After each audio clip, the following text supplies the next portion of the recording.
अभी जब अखिलेश जी का भाषण चल रहा था तो बघेल जी ने मुझे चुटकुला सुनाया। आपके स्टेट के आपके चीफ मिनिस्टर के बारे में चुटकुला है, मैं सुना देता हूं आपको। सुनना है?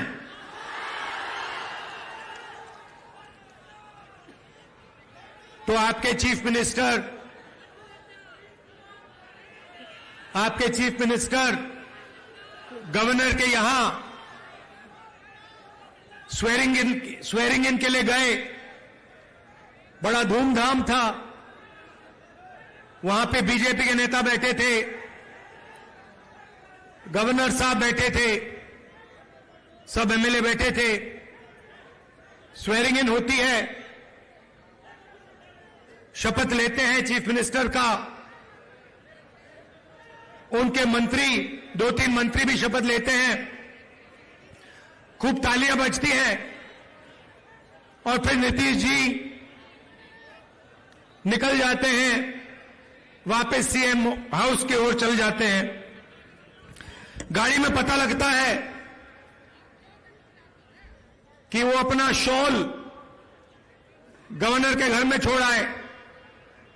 तो ड्राइवर से कहते हैं, भैया चलो, वापस चलो, शॉल उठाना है। तो ड्राइवर गाड़ी घुमाता है, गवर्नर के घर आता है।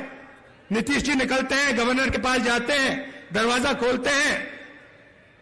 गवर्नर कहते हैं, भाई इतनी जल्दी वापस आ गए? तो ये हालत है बिहार की। थोड़ा सा दबाव पड़ता है और यू टर्न ले लेते हैं।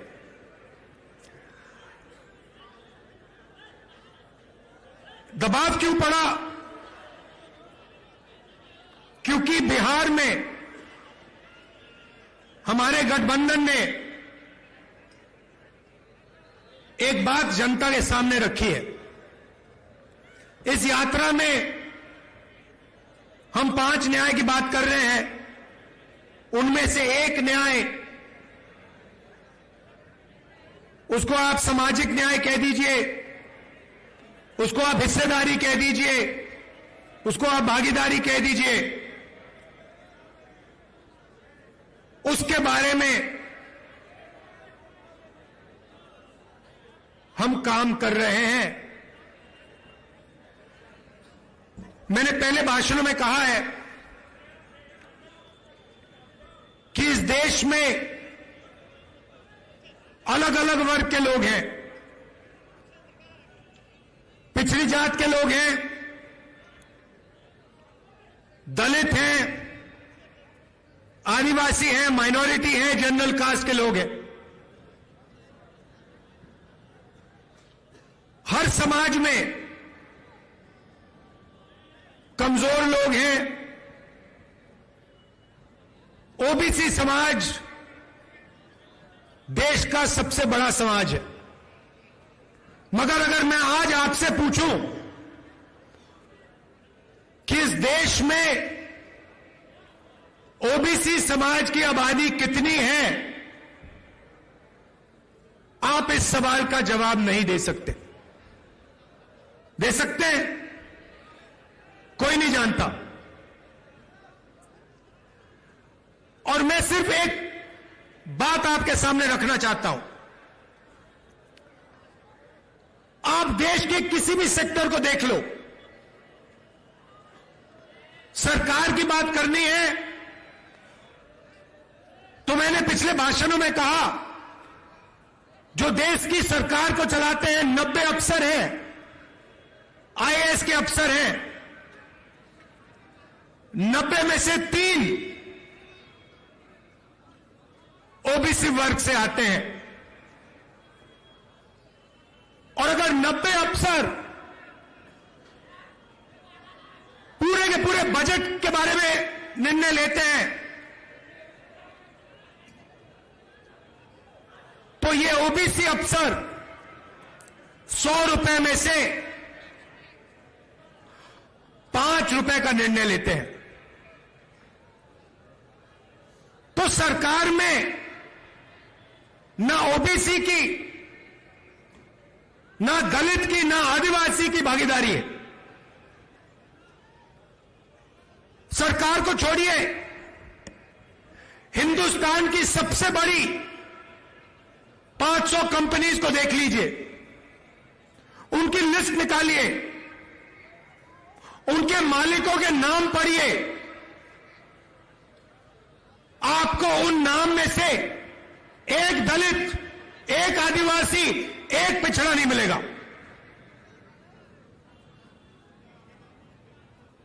मीडिया को देख लीजिए, अखबारों को देख लीजिए, टीवी को देख लीजिए, एक मालिक ओबीसी वर्ग, दलित वर्ग, आदिवासी वर्ग का आपको नहीं मिलेगा। रिपोर्टर मिल जाएंगे, उनको भी कोने में बैठा रखा है, जो उनके दिल में वो बोल नहीं पा रहे हैं, मगर सीनियर मैनेजमेंट में और मालिकों में आपको एक ओबीसी, एक दलित, एक आदिवासी नहीं मिल सकता।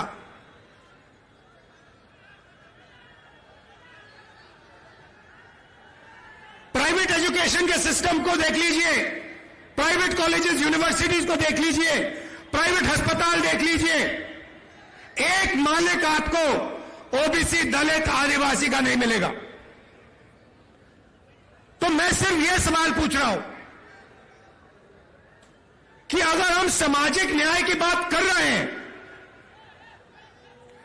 तो यह तो स्पष्ट है कि हिंदुस्तान के किसी भी सेक्टर में पिछड़ों को, आदिवासियों को, दलितों को न्याय नहीं मिल रहा है। अब सवाल बनता है, पहला कदम क्या होना चाहिए? किसी को चोट लगती है, पहला काम डॉक्टर कहता है, पैर में चोट लगती है, पहला काम डॉक्टर कहता है ऐसे करो, एक्सरे जाके कर लो। एक्सरे करने के बाद साफ पता लग जाता है कि हड्डी कहां से टूटी है। सही बात? मैं सिर्फ यह कह रहा हूं, कि समय आ गया है कि हिंदुस्तान का एक एक्सरे हो जाए।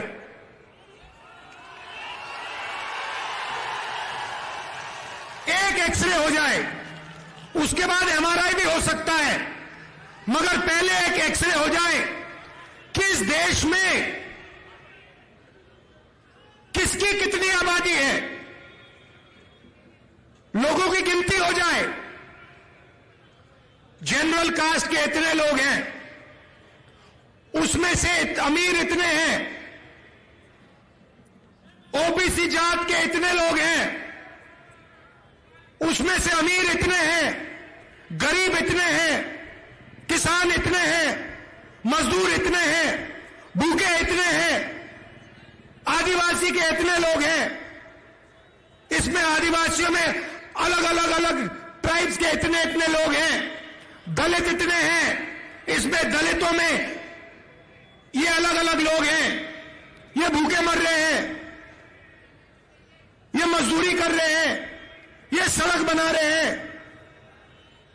बस मैं यही कह रहा हूं, सामाजिक न्याय का यही मतलब है, और सामाजिक न्याय का पहला कदम देश का एक्सरे करना है।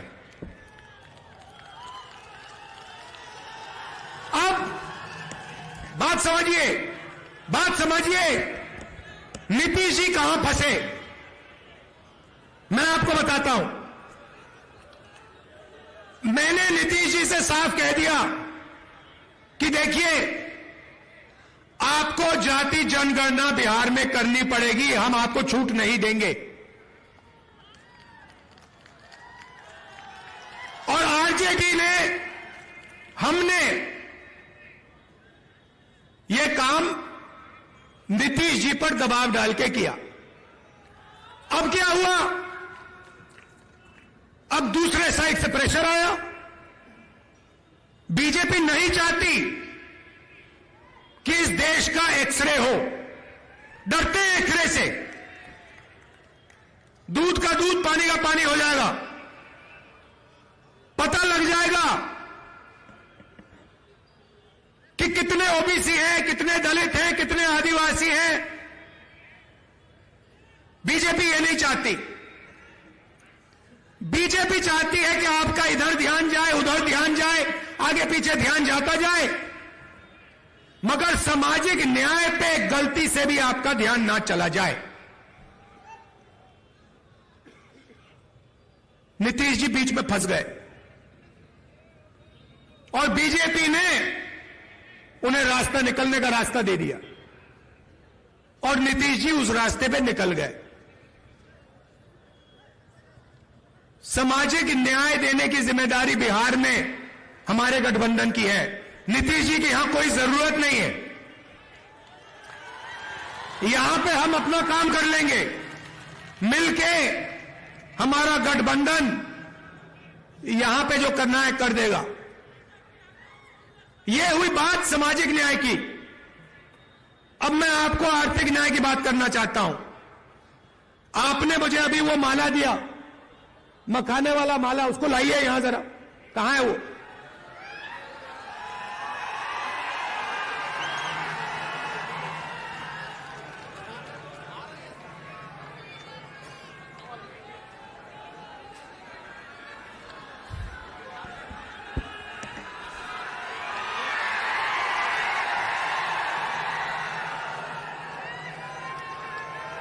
मैं 1 मिनट में आपको आर्थिक अन्याय समझाने जा रहा हूं।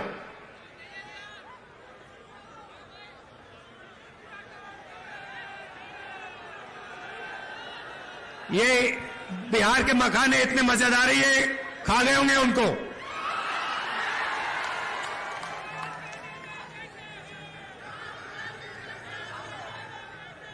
खा गए, देखो खा गए। हाँ, लाओ लाओ लाओ लाओ, उसको लाओ। थोड़ा मजा भी आना चाहिए। आ रहा है?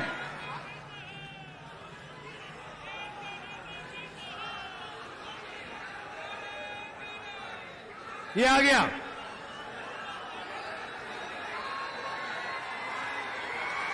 ये देखो कितना सुंदर मखाने का माला है। अब ये देखिए, मैं आपको मजेदार बात बताता हूं। इसको यहां लाइए। ये तकरीबन 10 किलो का है, ठीक है? इसको यहां रख दीजिए। ये बिहार के गरीब किसानों का खून पसीना है। सही बात है। ये बिहार के गरीब लोगों ने अपना खून पसीना देकर, घंटों पानी में बैठकर ये हमें दिया है। 10 किलो का है ये। आपको मालूम है ये अमेरिका में कितने का बिकता है? अमेरिका में अगर आप इसको बेचोगे, जो बिक रहा है अमेरिका में, ये बड़ा बिक रहा है आजकल। वहां पे फैशन आ गया है कि मखाना खाएंगे, बिहार का मखाना खाएंगे। सबसे पहले उनको मालूम नहीं है ये मखाना कहां से आता है, पहली बात यह है। मगर मेरा सवाल आपसे, ये 10 किलो की जो माला है, ये अमेरिका में कितने रुपए के लिए बिकेगी? चुप हो गए। मैंने नेट पे देखा, अभी देखा, ये माला 15,000 रुपए के लिए अमेरिका में बिकेगी। 15,000 रुपए 10 किलो के लिए। अब मुझे बताओ,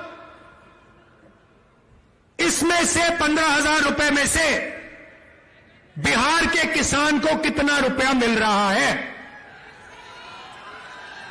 बिहार का किसान 250 रुपए किलो के बेच रहा है, मतलब 2,500 रुपए 10 किलो के लिए। ये 15,000 रुपए, गलती की मैंने, ये 15,000 रुपए 1 किलो का, मतलब ये माला अमेरिका में 1,50,000 रुपए के लिए जाएगा। गलती कर दी, सॉरी, 1,50,000 लाख रुपए के लिए ये अमेरिका में बिकता है, और यहां पे हमारे किसान को 250 रुपए प्रति किलो, 2,500 रुपए 10 किलो के लिए। मैं आपसे पूछना चाहता हूं, ये पैसा जा कहां रहा है? ये जा कहां रहा है? किसके हाथ में जा रहा है? ये किसान के हाथ में तो नहीं जा रहा ना। तो ये देखिए, इसको कहते हैं आर्थिक अन्याय, और ये हर चीज में हो रहा है। जो मैकेनिक गाड़ी बनाता है, जिसने इस माइक्रोफोन को आज सुबह ठीक किया, मोबाइल फोन को जो ठीक करता है, जूते बनाता है, टी शर्ट बनाता है, जो भी हाथ से काम करता है, उसके साथ हिंदुस्तान में भयंकर अन्याय हो रहा है। इसके बारे में कोई बोल नहीं रहा। मैंने आपको बोला कि 10 किलो की माला अमेरिका में 1,50,000 रुपए के लिए बिक रही है। आप हैरान हो गए।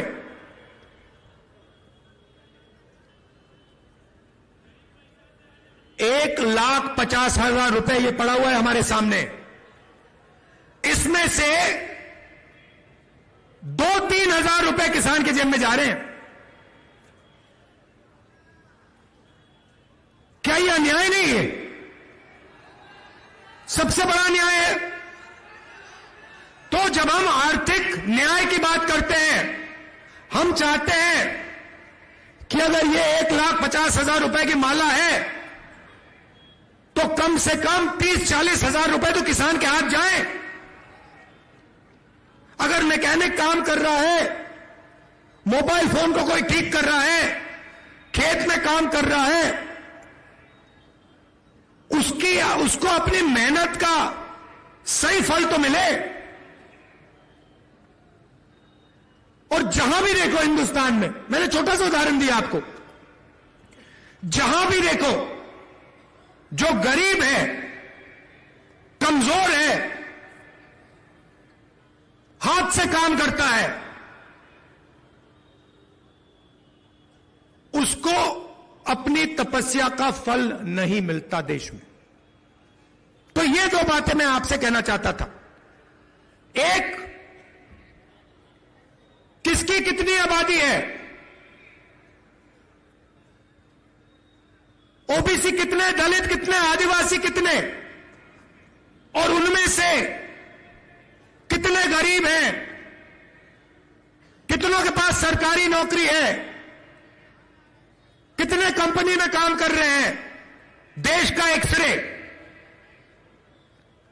और दूसरा बहुत महत्वपूर्ण सवाल, 1.5 लाख रुपए की माला में से हमारे किसान को 2,500-3,000 रुपए क्यों मिल रहे हैं, ज्यादा क्यों नहीं मिल रहा है? यही दो सवाल है हिंदुस्तान के सामने। बाकी सब आपके ध्यान को इधर उधर करने की बात है। अब आप कहोगे इसमें बिहार का क्या रोल है, बिहार को क्या करना है? हजारों साल से यह प्रदेश इस देश को सामाजिक न्याय और आर्थिक न्याय दिखा रहा है।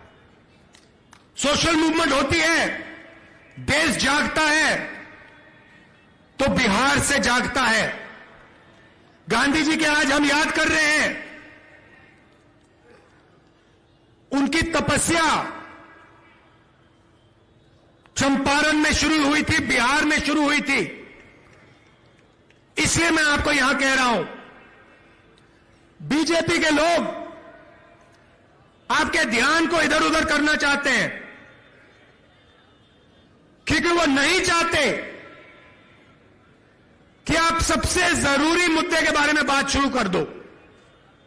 और दो ही मुद्दे हैं, आर्थिक न्याय जो मैंने आपको यहां दिखाया, और सामाजिक न्याय जिसको मैं एक्सरे कह रहा हूं, और वो भी पहला कदम है। भाइयों और बहनों, पिछले साल हमने भारत जोड़ो यात्रा की। कन्याकुमारी से हम कश्मीर तक चले, समुद्र के तट से शुरू किया, चलते गए चलते गए चलते गए, हिमालय तक चले। आप सब हमारे साथ चले थे। बीजेपी देश में नफरत और हिंसा फैला रही है। इनका लक्ष्य यही है कि आप हिंसा में, नफरत में उलझे रहो, एक भाई दूसरे से लड़े, और आप आर्थिक और सामाजिक न्याय की बात मत करो। और भारत जोड़ो यात्रा ने देश में एक नया रास्ता दिखाया। यात्रा में बिहार के लोग हमारे साथ चले, बंगाल के लोग चले, और आपने हमें कहा, देखिए आप कन्याकुमारी से कश्मीर जा रहे हो, बिहार, बंगाल, उत्तर प्रदेश, इसमें से आप यात्रा क्यों नहीं कर रहे हो? बात बिल्कुल सही थी। इसीलिए हमने मणिपुर से भारत जोड़ो न्याय यात्रा शुरू की। मणिपुर से क्यों? क्योंकि बीजेपी और आरएसएस की विचारधारा ने मणिपुर को जला दिया है। सिविल वॉर का माहौल बन गया है, लोग मर रहे हैं, घर जलाए जा रहे हैं, और प्रधानमंत्री आज तक वहां नहीं गए। मणिपुर में शुरू किया, नागालैंड, अरुणाचल, बंगाल, असम, और अब हम बिहार आए हैं। यात्रा में हम लंबे भाषण नहीं करते, 15-20 मिनट बोलते हैं, 6-7 घंटे आपकी बात सुनते हैं।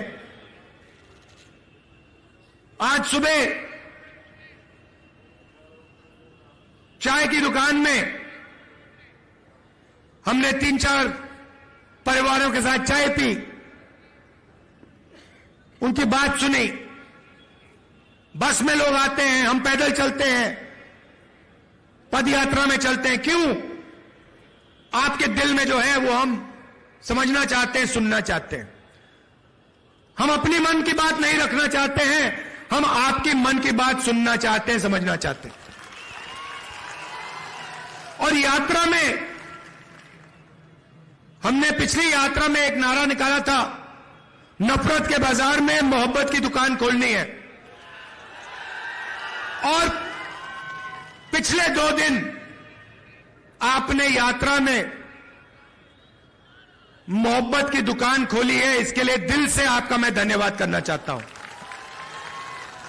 जहां भी हम गए हैं वहां बिहार के युवा, माताएं, बहनें, किसान, मजदूर, छोटे दुकानदार, सब ने यात्रा का समर्थन दिया, अपनी पूरी की पूरी शक्ति यात्रा को दी, और जितनी भी मोहब्बत दे सकते थे आपने हमें दिया। इसके लिए मैं आपको दिल से धन्यवाद करना चाहता हूं। और अंत में आपसे यह कहना चाहता हूं कि सामाजिक न्याय और आर्थिक न्याय से बड़ी कुछ बात नहीं है। यही है हिंदुस्तान का भविष्य। अगर आप अच्छा चाहते हैं तो आर्थिक न्याय और सामाजिक न्याय हिंदुस्तान की जनता को देना ही पड़ेगा। आप सबका दिल से धन्यवाद। नमस्कार, जय हिंद। न्याय का हक मिलने तक।